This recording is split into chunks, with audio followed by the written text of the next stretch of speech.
정보가 부족했던 스몰캡 종목들 저희 한국 IR협의회 기업 리서치 센터가 소중하게 풀어드립니다. 이번엔 김태현 팀장과 함께하겠습니다. 안녕하세요. 예, 안녕하세요. 네, 오늘 소개해 주실 기업이 그동안 말씀해 주셨던 기업과는 조금 결이 다른 기업이더라고요.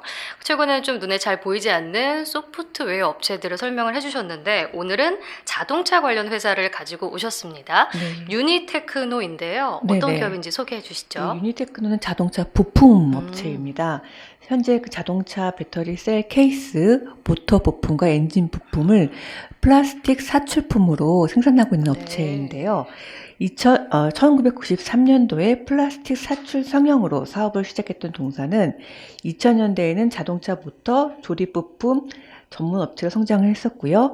현재는 전기차 전장화학 전문 기업으로 변모하고 있는 상황입니다. 동사의 주요 고객사로는 삼성 SDI, DY 오토, S&T 모티브, 델파이 파워트레인 등이 있습니다. 현재 동사의 공장은요, 본사 외에도 지금 본사는 지금 부산에 있거든요. 네. 부산 외에도 아산하고 중국에 현재 공장이 있습니다. 네. 그러니까 삼성 SDI가 주요 고객사라니 이제 최근 잘 가는 2차 전지 숨은 수혜주가 아닌가라는 생각도 드는데 네. 일단 투자 포인트는 어떻게 잡으셨나요? 이 두 가지가 있는데요. 지금 자동차 업체 같은 경우는 친환경차가 굉장히 성장을 하고 있기 때문에 기존의 내연 기관차에서 친환경차로 이제 전환을 해야 되거든요. 동사 같은 경우에는 지금 내연 기관차 부품 업체에서 친환경차 부품 업체로 끊임없이 변모하려고 노력하고 있는 중이고요. 네. 두 번째로는 재무 비율이 굉장히 견조합니다. 이 두 가지 투자 포인트가 있는데요. 네. 친환경차 시장 성장은 2050년 탄소 중립과 계를 가치에서 일어나고 있습니다. 이를 위해서 국내외적으로 각종 정책이 강화되고 있는데요. 실제 전 세계적으로 친환경차 판매 대수의 성장이 가파릅니다. 네. 2016년도에는 전 세계적으로 130만 대에 불과했던 판매 대수가 2021년도에는 1194만 대를 기록해서 연평균 거의 34%로 증가를 했었고요. 네. 전체 자동차 판매 대수에서 차지하는 비중도 2016년 3%에서 2021년 14%로 급증을 했습니다. 네. 동사 같은 경우는 유니테크노는 이와 같이 친환경차 시장 성장에 맞서서 관련 부품 개발에 빠르고 굉장히 적극적으로 대응을 했는데요. 2016년도에는 삼성 SDI와 배터리 셀 케이스 개발에 들어갔고요. 2017년부터는 각형 배터리 셀 케이스를 양산을 했습니다. 이거는 한국 본사뿐만 아니라 중국 공장에서도 같이 양산 중에 네. 있습니다. 또한 시장 트렌드에 대응해서 지속적으로 R&D를 했었는데요. 2020년도에는 셀2팩 배터리에 대응해서 모듈레스 팩 타입의 각형 배터리 셀 네. 케이스를 개발했고요. 그 다음에 2021년 3분기부터는 ESS 원통형 셀 케이스를 개발을 마무리하고 올해 1월부터 양산에 본격적으로 들어갔습니다. 이와 같은 노력으로 인해서 동사 같은 경우는 전체 매출에서 친환경차 부품이 차지하는 비중이 2017년도에는 1% 수준에 불과했는데 2021년도에는 20%까지 확대가 되었습니다. 네. 두 번째 투자 포인트인데요. 네. 동사는 영업이익률이 굉장히 높습니다. 네. 2011년부터 2022년까지 평균 영업이익률이 8.7%를 기록을 하고 있는데요. 통상적으로 현대차 그룹의 2차 밴더들의 그 영업이익률을 보면은 평균적으로 2, 3%에 불과하고 아주 높아봐야 6%밖에 안 되거든요. 근데 동사는 상대적으로 굉장히 높은 영업이익률을 보이고 있다. 그 근간에는 다각화된 고객과 공장 자동화를 통한 생산성 향상이 크게 기여를 한다라고 볼 수가 있겠습니다. 네. 또한 동사의 재무 건전성 비율도 좋은데요. 네. 부채 비율을 지금 보시게 되면 네. 작년 말 기준으로 33.6%에 불과합니다. 네. 올해 동사는 신공장 증설과 관련해서 부채를 차입할 수도 있는데 이 정도 부채 비율이면 그래도 관리 가능한 수준이 아닐까 생각을 하고 있습니다. 네. 그러니까 성장성과 안전성을 같이 이제 보유한 기업이다라는 생각이 드는데요. 그럼 실적이 좀 궁금합니다. 2022년 실적이 나왔고요. 네. 2023년 2022년 실적 전망도 함께 제시를 해주시죠. 네, 2022년 매출액은 한 863억 네. 나와서 전년 동기 대비해서 8% 증가를 했고요. 네. 반면 영업이익률 같은 경우는 8.8%로 해서 0.5%포인트 감소를 했는데요. 영업이익률 하락의 주요는 매출 원가율 상승이었습니다. 매출 원가율이 왜 상승했느냐라고 보게 되면 주요 원재료 가격이 상승을 했고요. 중국 자회사의 매출 부진에 의해서 이 매출 원가율이 별로 안 좋았습니다. 저는 2023년 실적 전망을 매출액은 9.2% 증가한 942억 원, 영업이익은 13.1% 증가한 86억 원, 영업이익률은 0.3%포인트 상승한 9.1%로 추정을 하고 있습니다. 매출이 지금 현재 보시게 되면 2022년 정체 상태를 보였던 전기차 배터리 셀 케이스 매출 증가가 매출 성장을 견인할 수 있다라고 보고 있고요. 왜냐하면 ESS 원통형 셀 케이스가 올해부터 양산에 들어왔기 때문입니다. 영업이익률은 영업 레버리지 효과가 그다음 동사가 네. 꾸준히 진행하고 있는 생산성 향상 노력으로 개선될 수 있다라고 보고 있습니다. 한 가지 추가적으로 말씀드릴 게 있는데요. 동사는 작년부터 늘어나는 배터리 셀 케이스 수요에 대응하기 위해서 신공장을 증설 중에 있습니다. 작년에는 부산에 토지를 한 178억 정도 매입을 했고요. 네. 올해 추가적으로 한 300억 정도의 추가 투자 자금이 필요할 것으로 예상을 하고 있습니다. 그렇게 되면 내년도에는 생산 캐파가 500억 정도는 더 증가할 수 있지 않을까 이렇게 예상을 하고 있습니다. 네.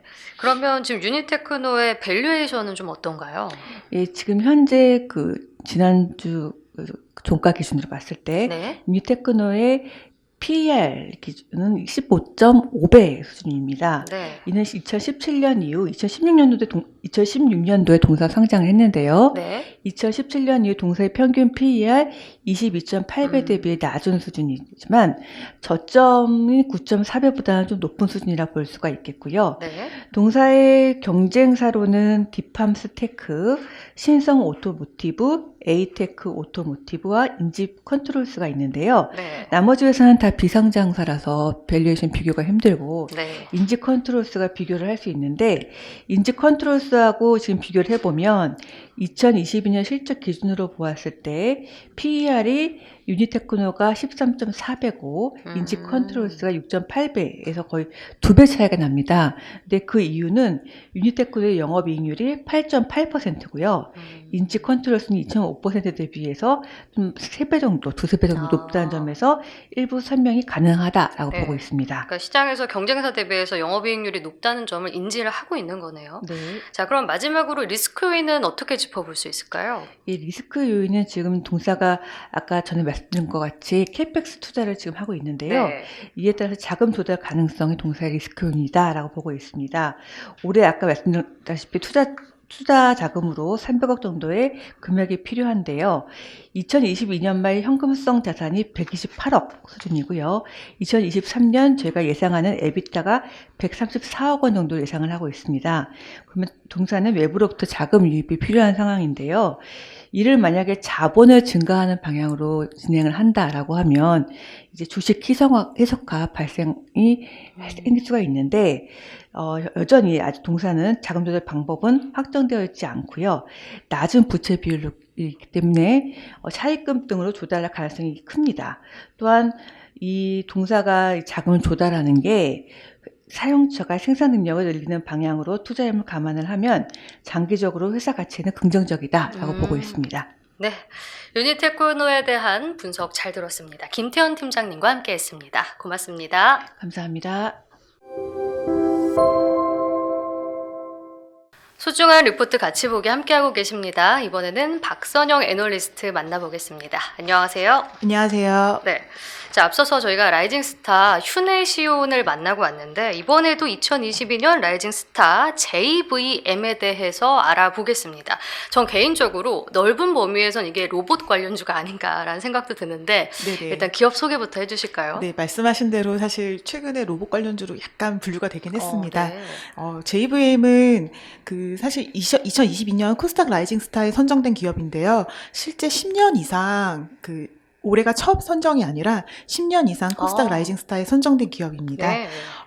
JVM은 그 전 세계 병원, 약국의 자동화 솔루션 선도 기업으로 사실 파우치 방식의 조제 자동화 분야에서는 국내에서 약 90% 정도의 시장 점유율을 차지하고 있고요. 네. 북미, 유럽 등을 비롯해서 그 파우치형 조제 자동화기 글로벌 시장 점유율 1위 기업이라고 보시면 될 것 같습니다. 2022년 전체 매출 기준으로 동사의 사업 부분 같은 경우에는 조제 자동화 시스템, 관리 자동화 시스템을 합쳐서 50% 정도, 그리고 관련해서 주요 소모품이 약 40% 정도, 그리고 기타 상품 10% 정도로 매출 비중이 차지하고 있고요. 그 지역별 매출 비중을 좀 보시면 국내가 아까 MS 90% 정도인데 네. 전체 매출의 한 54% 정도를 국내에서 차지하고 있고요. 네. 유럽이 약 23%, 북미가 약 16% 정도에서 전체 수출이 약 차지하는 비중이 46%인데 그중에 대부분이 북미, 유럽에서 매출이 발생한다는 게 굉장히 의미 있게 좀 보시면 좋을 것 같습니다. 네. 동사의 주력 제품으로는 ATDPS라는 그 전자동 정제 분류 및 포장 시스템, 그리고 전자동 정제 포장 검수 시스템이 바이젠, 그리고 전자동 조제 커팅 및 와인딩 시스템이 바이저, 그리고 전자동 약품 관리 시스템인 인티팜 같은 것으로 구성이 되어 있습니다. 네. 사실 이렇게 단어로만 보면 조금 어려워 보이는데요. 저희가 약국에 가면 네. 사실 이제 봉지 약들을 막 이렇게 파우치를 네, 만들어주잖아요. 그걸 만들어주는 기기라고 아. 자동 포장해주는 기기라고 보시면 될 것 같습니다. 네. 그리고 한 가지 더 말씀드리면 동사 같은 경우에는 이제 해외 아까 말씀드린 대로 해외 매출이 전체 매출에서 한 54%가 차지하고 있고요. 그 글로벌 네트워크 기반의 유통 전략을 갖고 있습니다. 뒤에서 말씀드리겠지만 JVM은 2016년에 한미약품 그룹의 자회사로 편입이 되었고요. 네. 한미약품 그룹의 영업력을 기반으로 현재 59개국 약 34개 기업하고 글로벌 파트너십을 맺고 있고요. 국내 같은 경우에는 한미사이언스 계열사인 온라인팜을 통해서 유통을 하고 있고, 해외 같은 경우에는 아까 말씀드린 한미약품하고 관계된 그런 글로벌 파트너십을 통해서 유통 판매를 하고 있습니다. 네. 그러니까 이제 약국이나 병원에 이 자동화 솔루션 장비를 공급하는 기업이다. 이렇게 해석을 하면 되는 거죠. 네네. 근데 그럼 약국의 이제 자동화 시스템은 어떻게 구성이 되어 있나요? 네, 그 약국 자동화 그러면 좀 약간 애매한 그런 용어가 좀 힘들어 네. 어떤 영역인가 싶을 수 있는데요. 일반적으로는 의약품을 제조, 분류, 포장 및 검수 과정을 자동화한 시스템을 좀 일반적으로 얘기를 하고 있고요. 네. 크게 자동 조제 시스템, 자동 포장 및 라벨리 시스템, 저장 및 검색 시스템, 약품 검수 시스템 등으로 분류되어 있습니다. 약국 자동화 조제 시스템 같은 경우에는 사실 약국의 생산성을 증가시키는 동시에 업무 프로세스를 자동화해서 인건비를 줄일 수 있습니다.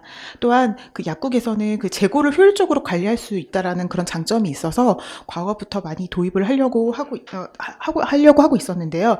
특히 최근에는 이 조제 자동화 시장이 CLMM이라는 트렌드가 좀 확산이 되고 있고, 원격 의료, 비대면 의약품 배송 서비스 등등이 좀 확대가 됨에 따라서 이 시장은 더욱더 확대되고 있는 상황입니다. 그리고 최근에 이 약제 자동화 시장의 트렌드에 대해서 조금 하나 더 말씀을 드리고 싶은 거는 복약 수능도 개선에 효과적인 의약품 재포장 시장이 확대되고 있다는 부분입니다.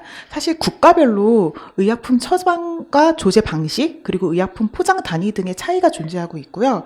국가별 의약품 복용 문화, 그리고 관행의 차이로 인해서 의약품 재포장은 각기 다른 방식으로 지속되고 있습니다. 네네. 그래서 사실 그림으로 제가 의약품 재포장 형태라는 그림을 좀 말씀을 드리자면, 우리나라 같은 경우는 이 파우치 방식으로 가장 많이 이용이 되고 있고요. 네. 북미 같은 경우는 바이알 방식, 그리고 유럽 같은 경우는 블리스터 카드라는 방식으로 많이 이용이 되고 있습니다. 하지만 그 복양 수능도라는 측면에서 우리나라 방식, 그러니까 파우치 방식이 가장 좋다고 알려져 있고요. 이유는 사실은 그 한 번 먹을 수 있는 대로 포장이 되어 있기 네. 때문에 그 통으로 북미 같은 바이알 방식 같은 경우는 그때 좀 특히 이제 고령의 환자들이 많기 때문에 네. 그때 통을 뜯어서 알을 개수를 세거나 하는 것들이 좀 여의치 않기 때문에 네네. 복약 순응도라는 측면에서 굉장히 낮은 편이거든요. 그랬는데 그 국내 같은 이 복약 순응도 향상의 필요성이 지금 굉장히 올라가고 있고, 또 그러다 보니 각국에서 재정적인 인센티브 같은 것들을 복약 순응도 향상되는 방식에 대해서 주고 있습니다.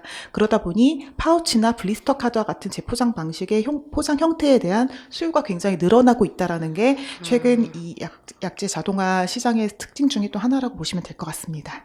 그러니까 우리나라에서 많이 쓰는 형태인 이 약봉지 파우치형의 제조가 조금 더 많이 늘어나고 있는 추세다 이렇게 말씀을 해주셨는데, 근데 이 JVM이 이 파우치형 제조 자동화 시장에서 선두주자인 거죠? 네네. 그럼 투자 포인트가 될 수 있을 것 같은데요. 네, 사실 그래서 동사의 투자 포인트는 사실 큰 흐름에 있어서 유사하다고 보시면 될 것 같습니다. 네. 동사는 파우치형 자동 조제 글로벌 시장 점유율 1위 기업으로서 굉장히 잘 준비된, 제일 잘하는 기업이다. 그런데 시장이 사실 지금 그런 방식으로 지금 성장을 하고 있기 때문에 가장 잘할 수 있다라는 게 첫 번째 포인트고요. 네. 두 번째로는 그것뿐만이 아니라 그러니까 파우치형뿐만이 아니라 다른 국가별 특징에 맞는 그런 제품 포트폴리오를 계속 갖추어가고 있다라는 부분. 그리고 마지막으로는 굉장히 그걸로 인해서 실적으로 시너지가 실제 실적으로 나오고 있다라는 부분이 투자 포인트로 보시면 될 것 같습니다. 네. 네, 동사는 아까 말씀드린 대로 파우치 방식 조제 자동화 분야에서 국내 90% 정도의 시장 점유율, 그리고 북미 유럽 포함해서 글로벌 시장 점유율 1위 기업입니다. 사실 국내에서 가장 잘할 수 있는 요인은 2000년 7월 달에 우리나라 같은 경우는 의약분업 제도가 시작이 되었습니다. 네네네. 그러면서 의약품의 처방하고 조제가 분리가 되었는데요. 동사는 국내에서 가장 먼저 ATDPS를 출시하면서 이 약국 조제 자동화 시장을 네. 성장을 주도했던 기업이라고 보시면 네. 될 것 같습니다. 따라서 그 긴 기간 동안 이 조제 관리 자동화 기술 관련해서 1000건 이상의 특허 출원 및 등록을 통해서 독보적인 기술 경쟁력을 갖고 있고요. 네. 당연히 20년 이상 이 파우치 방식에서 굉장히 이 시장을 선도하면서 왔기 때문에 굉장히 검증된 기술을 바탕으로 이 제품 개발 및 시스템 운영 노하우를 갖고 있는 기업이라고 보실 수 있을 것 같습니다. 네. 사실 그동안에는 아까 말씀드린 대로 국가별로 복약 방식에 있어서 굉장히 큰 차이가 있기 때문에, 근데 이 부분은 사실 문화적인 것들, 그리고 그동안 해왔다라는 그런 성향이 너무 강하기 때문에 사실 이걸 쉽게 바꾸기는 쉽지 않았었습니다. 워낙 이제 파우치 방식이 좋다는 건 알려졌지만 네네. 북미 유럽에 그동안 파급되기가 쉽지 않았거든요. 그래서 이 ATDPS 우수한 기대 효능에도 불구하고 그동안에는 선진국향으로 빠르게 진입하기 어려웠었는데요. 네. 이제 코로나가 팬데믹으로 인해서 어려운 부분도 있었지만 그로 인해서 저희 쪽에서는 참 시장이 좀 개화가 됐다고 보시면 될 것 같습니다. 네. 코로나19로 인해서 이 원격 비대면 의약품 처방 조제 수요가 폭발적으로 증가를 했는데, 사실 그 북미 유럽 쪽 보시면 테크니션 인력이 부족을 했고 인건비가 상승함에 따라서 굉장히 그 리테일 약국이라든지 롱텀 케어하는 시장을 중심으로는 이 인력난을 대체할 수 있는 의약품 자동 조제 장비의 도입을 좀 가속화해야 된다는 그런 변화의 흐름이 나타나기 시작했고요. 네. 실제 동사의 제품들이 이제 나가기 시작하는 그런 것들을 보실 수 있을 것 같습니다. 네. 그리고 계속 말씀드렸던 것처럼 사실 그 복약 수능도 개선, 그리고 치료 효과 최적화 및 보험 재정 결감 효과에 대해서 각국 정부니 보험사에서 굉장히 중요성을 인식을 하였고, 그러다 보니 파우치 혹은 블리스터 카드 같은 복약 수능도 개선의 효과적인 재포장 방식에 재정 인센티브를 주기 시작했습니다.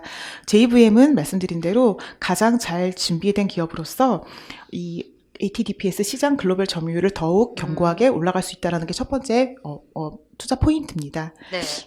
그리고 또 이제 한미약품 그룹과의 이제 시너지도 있을 것 같은데요. 네네. 사실 아까 얼핏 말씀드렸는데 동사는 2016년 7월 달에 한미약품 그룹의 자회사로 편입됐습니다. 사실 이제 예상을 하기로는 편입이 되자마자 바로 실적이 개선이 될 수 있을 거라고 다 기대를 그때 당시에 했었었는데요. 실제 그게 기업하고 기업이 만나는 데 있어서는 항상 그 조율하고 시너지가 나오기까지는 시간이 필요하잖아요. 최근 그런 기간을 거쳐서 최근 한 2, 3년 동안 JVM하고 한미약품은 굉장히 강도 높은 내실 경영을 좀 진행을 해왔고, 실제 그 실적이 눈에 띄게 나타나고 있습니다. 그 두 기업이 했던 것 중에 가장 큰 변화는 각 기업의 전략적 역할 분담입니다. JVM은 회사가 그동안 가장 잘해왔던 영역인 고객 중심의 혁신 R&D에 집중을 해서 제품을 개발해서 출시한다라는 거, 그리고 한미약품은 우리나라 제약회사 중에서 가장 유통 판매를 잘하는 회사로 알려져 있잖아요. 그래서 이제 한미 같은 경우가 이 전략적인 시장 확대 전략을 수행하는 데 집중을 하였습니다. 그래서 사실 실제 최근 10년간 매출액 추이를 보시면 그동안 이제 한미약품이 인수돼서 준비 과정을 거쳐서, 물론 코로나 시대라는 그런 변화 요인도 나타났지만 그거의 가장 큰 효과는 2022년부터 매출이 점프업을 하는 것을 보면서 나타나기 시작했고요. 실제 영업이익 같은 경우에도 2022년부터 매출이 한번 레벨업이 되면서 영업 레버리지 효과로 인해서 매출 성장을 초과하는 이익 성장이 나타나고 있는 모습을 볼 수 있고요. 이 모습은 2023년 이후에도 이어질 것으로 예상되고 있습니다. 네. 자, 그럼 실적이 좀 기대된다라는 말씀을 얼핏 해주신 것 같은데, 네, 흔히 우리가 생각하는 바이오 종목과는 다르게 좀 이익률이 괜찮은 것 같아요. 네, 실적에 그렇습니다. 대해서 자세히 설명을 해주실까요? 네, 그렇습니다. 2022년은 사실 동사의 역대 최고의 매출 실적을 이뤘다고 보시면 될 것 같습니다. 연결 기준 실적은 매출액 1,420억, 그리고 영업이익 220억, 그리고 지배주주 순이익 158억 원으로 영업이익률이 15.5% 정도 수준으로 높은 영업이익률이 나타내었습니다.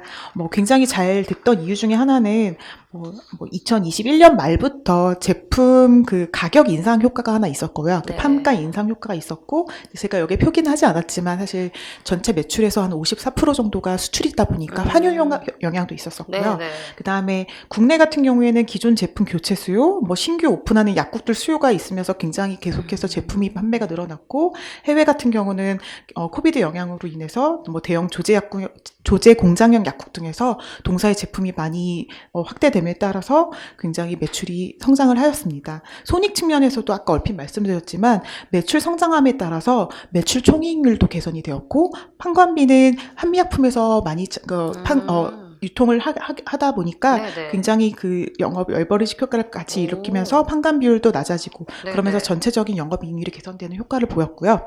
2023년 같은 경우에도 아까 앞에서 말씀드린 대로 글로벌리 지금 조제 자동화 시장의 트렌드 자체가 아예 바뀌고 있어서 거기서 동사가 가장 잘할 수 있는 요인들이 지금 집중이 되고 있습니다. 따라서 그에 따라서 국내에서도 계속 전년도와 유사하게 기존 거래처 노후 장비 교체 및 신제품 추가, 신규 약국 할 때마다 저희 제품이 디폴트로 깔리는 그런 트렌드가 계속 확산되고 있어서요. 국내도 매출 증가하고 해외 같은 경우에는 북미, 유럽에서 현재 테스트하고 있는 제품이라든지 기존 저희 제품들이 나가기 시작하고 있고요. 그동안 코로나로 인해서 적극적으로 할 수 없었던 그 해외 의료기기 전시회 같은 경우를 굉장히 적극적으로 나가면서 고객이 확장이 될 걸로 보고 있습니다. 손익은 아까 계속 말씀드린 대로 고정기 절감 효과가 계속해서 나타나면서 수익률이 좋아질 거고요. 한 가지 더 중요한 거는 해외 매출 비중이 늘어나고 있는데 네. 해외 쪽이 판가가 좋고 오. 이익률이 훨씬 더 좋습니다. 그래서 해외 매출 비중이 늘어남에 따라서 동사의 수익성 개선폭은 더 높게 나타날 것으로 기대되고 있습니다. 네. 자, 그럼 이 시장에서 이걸 아는지 궁금한데 밸류에이션 좀 어떤가요? 네, 사실 아까 말씀드린 대로 국내 조제 자동화 시장을 리드한 기업입니다. 네. 그래서 굉장히 과거에는 높은 그 밸류에이션 프리미엄을 받아왔던 회사입니다. 네, 네. 하지만 그 조제 자동화 장비 국내 보급률이 굉장히 90% 이상 올라오면서 그 시장 성장률이 둔화됐고 해외 쪽은 아까 말씀드린 대로 그동안 파우치 방식이 이게 퍼지는 데 별로 시간이 없었으니까. 걸렸어요. 그러다 보니까 그 실적 성장세가 둔화됐었고 오랜 기간 동안 주가 흐름이 좋지 않았었습니다. 근데 지금은 아까 말씀드린 대로 이 모든 상황이 좀 바뀐 상황이기 때문에 네, 네. 주가가 좀 다시 이제 밸류에이션의 프리미엄을 받을 수 있는 구간이 되지 않을까라고 기대는 하고 있고요. 네. 그런데 실질적으로 지금 현재 2023년 예상 실적 기준으로 동사 예상 실적이 매출액 1,603억 원, 영업이익 295억 원, 당기순이익 234억 원 기준으로 밸류에이션을 보면 네. PER 9.4배, PBR 1.2배 수준으로 굉장히 좀 저평가돼 시장 대비 저평가. 네. 특히 동사가 속한 코스닥 건강관리산업 네. 지수 밸류에이션 대비해서는 엄청 좀 저평가가 된 그러네요. 구간이라서 이런 것들이 다시 재평가될 수 있는 구간. 그리고 아까 아나운서님이 말씀하셨던 것처럼 사실 이제 자동화, 로봇 이쪽으로 가는 방향에 있어서 가장 준비가 된 기업이기 때문에 네, 네. 밸류에이션 프리미엄이 가능할 수 있다라고 보고 있습니다. 네. 자, 그럼 글로벌 1위 기업이기 때문에 어쨌든 이제 주가 리레이팅을 기대할 수 있다라고 말씀을 해주셨습니다. 자, 리스크 요인은 그럼 어떤 게 있을까요? 네. 말씀드렸던 것처럼 동사의 그 매출 비중이 2022년 기준으로 약 46% 정도가 해외에서 발생합니다. 그렇기 때문에 좀 환율의 급격한 변동에 따라서 손익에 미치는 영향이 다른 기업보다는 많을 수 있는데요. 대신 동사는 전사 기준으로 수출입 현지 등의 경상거래 및 예금, 차입 등의 그 자금 거래 시 현지 통화로 거래를 하거나 그 입금 및 지출을 통화를 좀 일치시키는 것 등을 함에 따라서 영업 활동에서 발생하는 환 포지션 발생을 최소화를 하도록 노력을 하고 있습니다. 이렇게 위험 관리를 하고 있기 때문에 실질적으로는 엄청 큰 그런 리스크가 발생하진 않을 거라고 보고 있습니다. 알겠습니다. JVM에 대한 분석 박선영 애널리스트에게 들어봤습니다. 고맙습니다. 감사합니다.